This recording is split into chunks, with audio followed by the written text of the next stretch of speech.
Taip, Nu, aplankom. matau. Tilžės aktui 98 metai. Taip, 98 metai. Ką jūs galite pasakyti?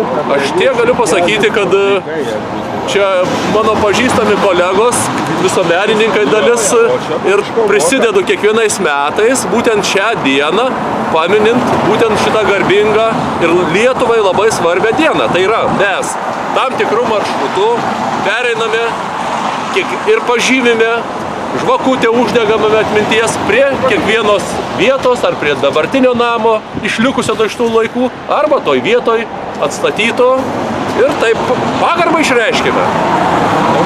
Būtų gerai, kad tokių žmonių būtų daugiau. Ką jūs pasakysite? Gal dar prisistatykite. Ir dar čia mano senelis buvo vienas iš tų garbingų žmonių, kuriuo aš labai Jie pavardę didžiuojuosi. galima, Kirimai, iš kur? Prašau. Jie pavardę. Įvardinkit viską. Aš gimęs čia už kampo, Žardės gatvėje. Kai mano tėvelis buvo Lietuvos laikais, buvo teisėjas Pavardę. Arnašius.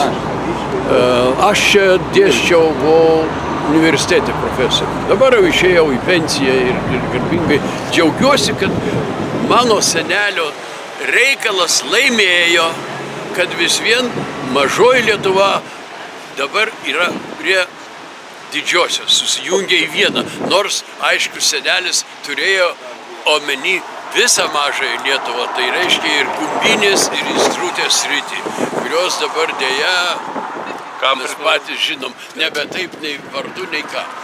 Bet čia išliko Europa. Pagarba jūsų seneliui, kuris buvo pragmatikas.